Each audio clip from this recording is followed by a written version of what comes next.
দর্শক ঠিক যেমনটি বলছি যে রাজধানীর শাহবাগ মোড়ে ইতোমধ্যে শরীফ ওসমান হাদি হত্যার বিচারের দাবিতে অনেকে এসেছেন, কেউ ক্ষুধার্ত, কেউ তৃষ্ণার্ত, অনেকে ফ্রিতে পানি বিতরণ করছে, অনেকে বা বাতাসা, মুড়ি কিংবা শুকনা খাবার। তারই মধ্যে আমরা লক্ষ্য করেছি কয়েকজন মিলে নিজের টাকা দিয়ে চায়ের পাতি, চিনি সেগুলো কিনে তারা কিন্তু শরীফ ওসমান হাদি হত্যার বিচারের দাবিতে যারা রাজপথে এসেছেন তাদেরকে নিজে হাতে চা বানিয়ে খাওয়াচ্ছেন। সেই চা খেতে কিন্তু ইতোমধ্যে জমায়েত হচ্ছে অনেকে। ফ্রিতে শরীফ ওসমান হাদি হত্যার বিচারের দাবিতে যারা এসেছেন তাদেরকে চা খাওয়ানো হচ্ছে রাজধানীর শাহবাগ মোড়ে, ঠিক যেই জুলাই চত্বর রয়েছে সেই জুলাই চত্বরের পাশে। আমি ভাইয়া মিরপুর 12 থেকে এসেছি। আমার বাসা হয়েছে যে 12 নম্বর শিবলোক, মিরপুর 12 নম্বর শিবলোক। এই যে ফ্রিতে চা খাওয়াচ্ছেন, এটার তৃপ্তিটা একটু বলবেন? আসলে ভাইয়া এটা হয়েছে তৃপ্তিটা হয়েছে এই কারণে যে আমরা আদি ভাইকে যে দেখছি তিনি সততার সাথে একেবারে লড়াই করেছে। এর জন্য আমি কালকে রাত্রে দেখেছি শাহবাগ মঞ্চে আমার ভাই জাভেদ ভাই, জাভেদ ভাইয়ের গলায় দেখেছি আমি তার কণ্ঠসুর ভালো করে বুঝতে পারতেছি না, এরকমভাবে কথা বলতেছে। তিনি 2 দিন ধরে রাত জেগে এখানে শাহবাগে আন্দোলন করছে।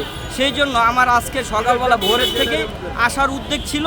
এর জন্য আমি এটা বাসা থেকে একেবারে সম্পূর্ণ সব কিছু নিজের হাতে কইরা এখানে চলে এসেছি।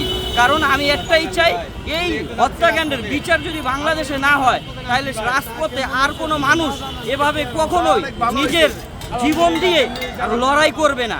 তো সোজা এক কথা, এক দাবি, এই হত্যার বিচার চাই, বিচার চাই। এই বিচার না হলে আর কেউ কোনোদিন রাজপথে এসে আন্দোলন করবে না ভাই। আমাদের কাছে একটাই, এই সরকারের কাছে এই হত্যাকাণ্ডের বিচার হতে হবে। এতে যা লাগুক আমরা সব কিছুতে প্রস্তুত, রাত দিন ভর যে কয়দিন লাগুক এই শাহবাগ মঞ্চে আমরা থাকতে প্রস্তুত। যদি কেউ আমাদের এই শাহবাগ মঞ্চে ঝায় ঝামেলা করে এটা সম্পূর্ণ ভার এই সরকারের নিতে হবে। এই ত্যাগ শিখিয়ে গেছে ভাইয়া, এই ত্যাগ শিখিয়ে গেছে আমাদের আদি ভাই।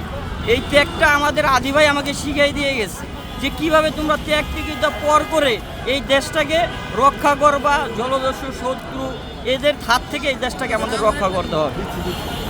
আমার বাচ্চার বয়স, আমি বলতে পারি আমার বাচ্চার বয়স 6 মাস না 10 মাস।